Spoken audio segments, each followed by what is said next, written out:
After using Nikon for over 25 years, I switched to Sony a year ago. Was it worth it?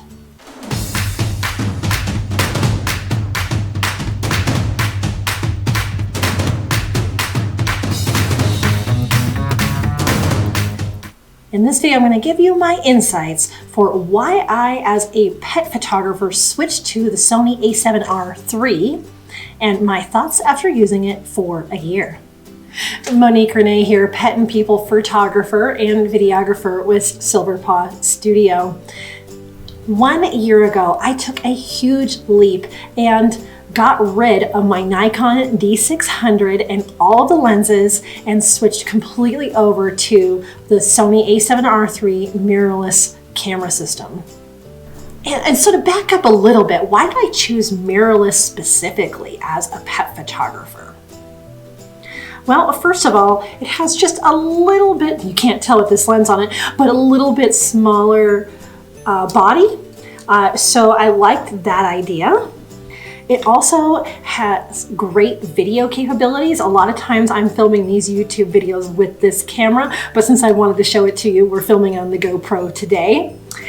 So being able to do more video was a huge bonus. I also was very curious about the silent shutter mode. Some pets don't like the sound of the shutter. A lot of people think that lights flashing will startle an animal, and I haven't found that as much as the sound of the shutter. So I was intrigued to find out what it was like to shoot in the silent shutter mode. Another huge aspect of these mirrorless cameras is the EVF, the electronic viewfinder. Oh, I really like it. I'm going to tell you more about it in a second, but the electronic viewfinder is basically what you'd see on the back of the camera, you see in the viewfinder when it's up to your face. And then the last aspect for choosing mirrorless is, and this Sony A7R III specifically, is the fast focusing. My older Nikon just was not keeping up as I tried to move into more action shots or wigglier dogs or larger groups. It was just struggling so much, and so I'd heard great things about the focusing system on these Sonys. So what was some of my reasoning for buying a Sony brand? And mostly it's because they are constantly updating their firmware. They are not new to the market. Sony's been working with mirrorless cameras for quite a few years now. And some of the other brands out there, their first generation were coming out last year. And I thought, wow, they're gonna have a lot of room to grow there and problems with it. So I decided to go with a tried and true mirrorless system, and with all of their software updates and support, this was the best option for me. After a year of shooting, I have a few frustrations and a few highlights. Let's go over the frustrations first.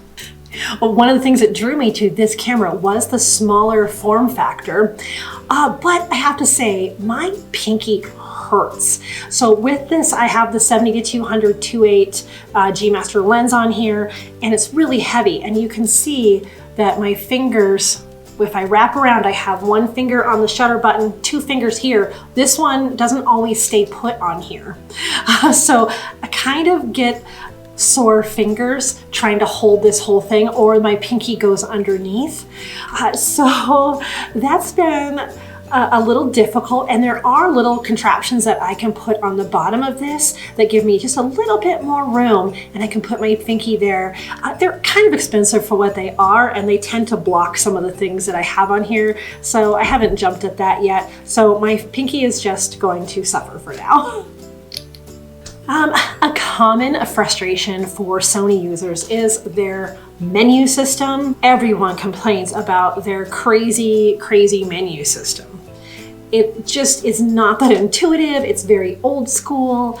I have found some things in here that I'm not sure if I could find again, like setting the custom buttons at the top, and I have to look it up every single time. There is a favorites menu, a star menu, and I have put the things I need a lot that I know that are buried in the menus. So that's a pretty common complaint about the Sony systems. the silent shutter mode. I was excited to try this. As I was taking a walk, I happened to see an owl up in the tree. I thought, oh, this would be a perfect time to try out the silent shutter mode. And so I did, and it seemed to work just fine. And then I left silent shutter mode on, and the next day went down to a wildlife reserve and was photographing some bison in the snow. And when I got home, the pictures just looked odd. The focus wasn't quite right. There was just something off about it.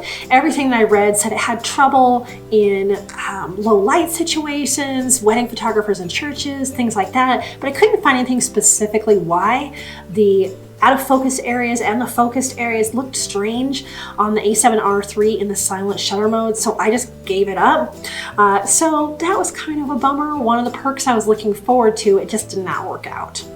Now, January of 2019, I did do a gear tour, and you can see that video up here somewhere, but I will be updating that soon. In the next month or so, I'll be doing a new gear tour of what I'm using in my studio for 2020 for camera gear, and one for lighting gear too. So be watching for those if you're interested in the rest of the gear that I use in my studio.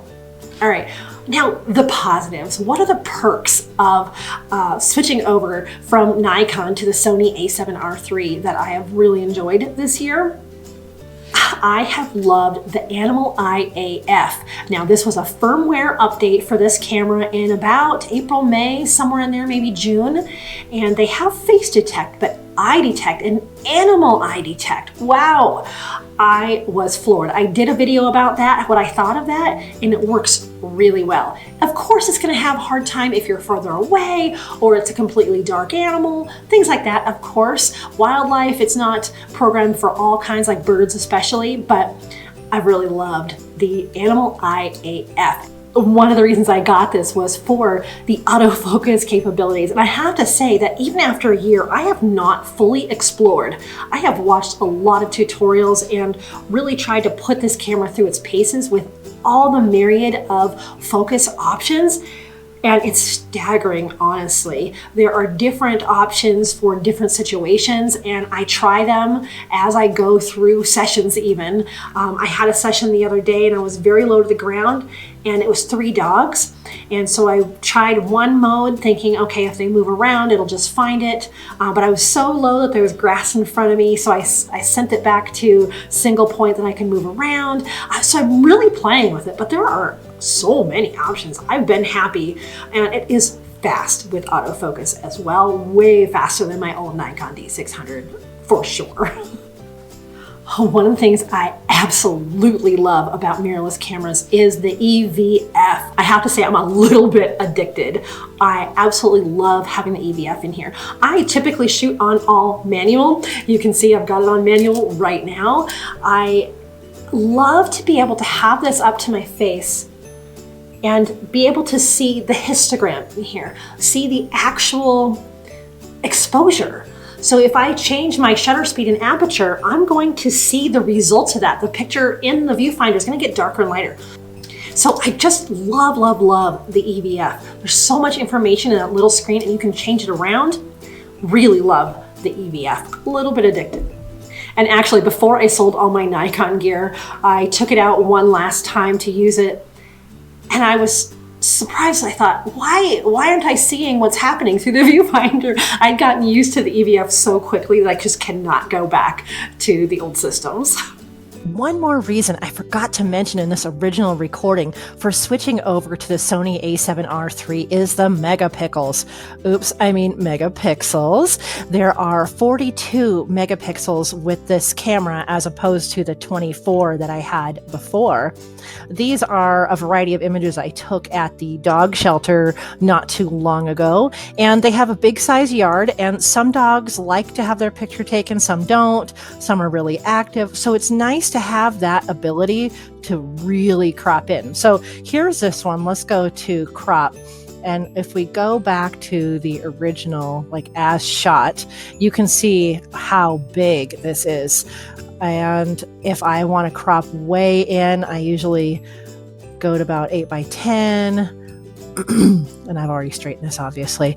So I could crop this all the way in and you can still see how big this image is, and look at how sharp his eye is. And if we look at this dog playing, and I go out to the original image here, you can see I've cut it more than in half in this, and it's still plenty big enough to print and do whatever I want with. Look at the detail here.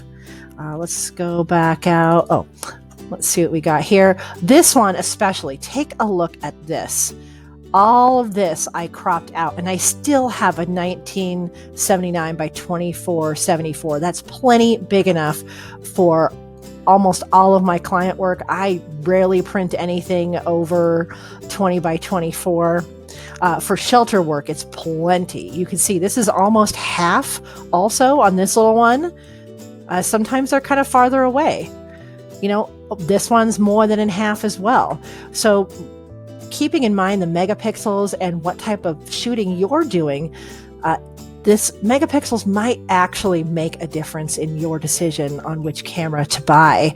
With my photography, dogs that are far or shy or erratic running around, I love the ability to crop in so much and still have a very printable, very usable image.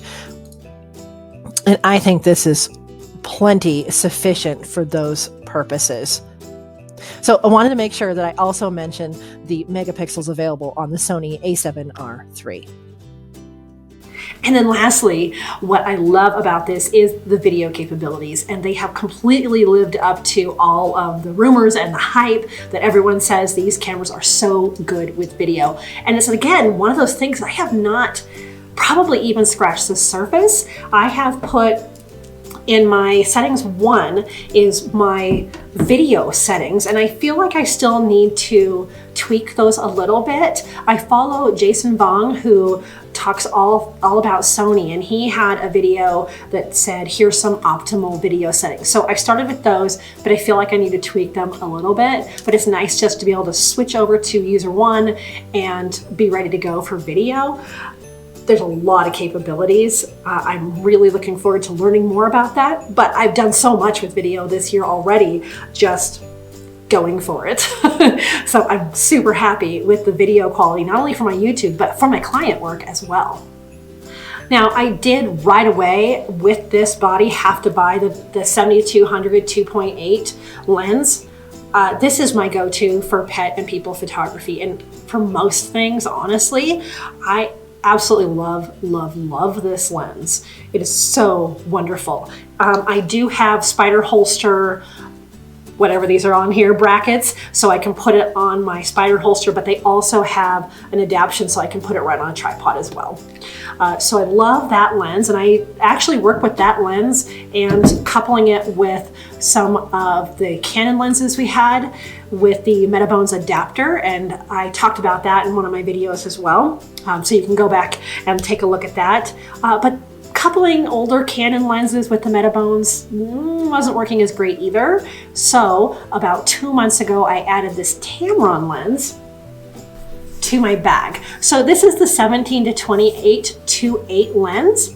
It's wider. I really needed this for some architecture photography, some real estate photography I was doing for just a different look. If I have a large group of dogs, or I have a very small space and a large group of people, and for video. So often this is the lens that I'm using when I'm shooting video with this camera, almost always actually, because this lens is just a beast. It has to be on a special tripod for that.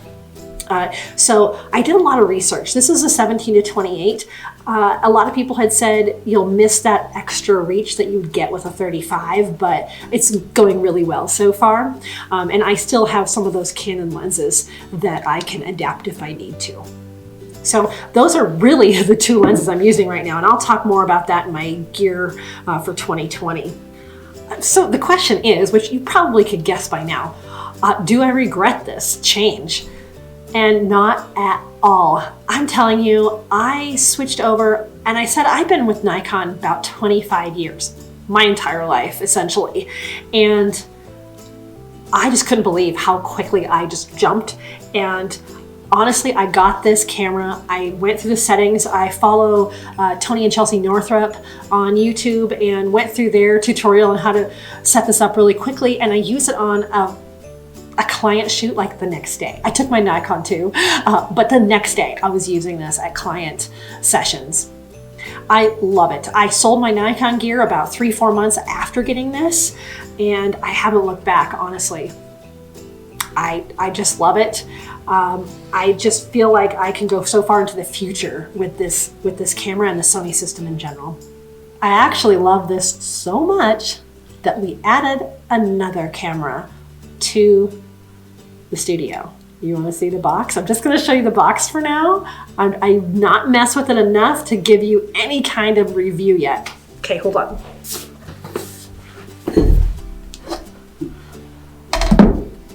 About a month ago, we added the Sony A9 II, and it has a monster lens that I did not bring to the studio with me today.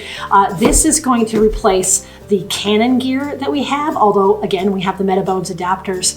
My partner does a lot of wildlife and landscape, so he got the uber long lens to especially get birds that are so wonderful here in Colorado. But this, he knows that I'll be taking it to use for my pet photography too. The great thing about the A9 and the A9 II is it's even faster, like shockingly even faster. I have taken it out a couple of times to photograph some birds flying past.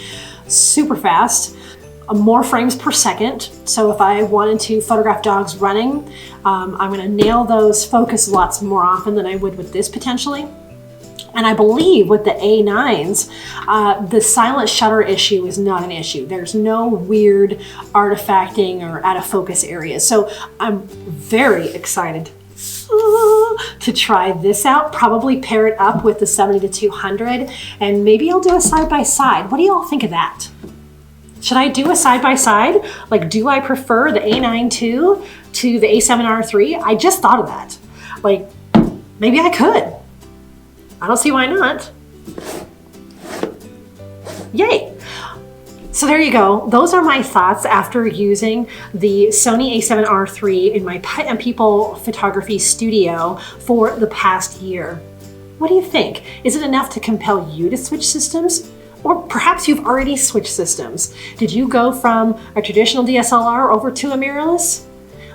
Tell me about it. I'd love to know, especially if you're a pet photographer. What were the attributes you were looking for your style of photography? I sure hope you enjoyed this video today and it was valuable to you. If it was, remember to do that little like and maybe even paw that subscribe button or share it with a friend. I'd super appreciate it. And as always, I wish you many woofs, purrs, and TREATSs. By the way, this video is not sponsored, but if you want to check out the gear, I do have some Amazon affiliate links available down in the description.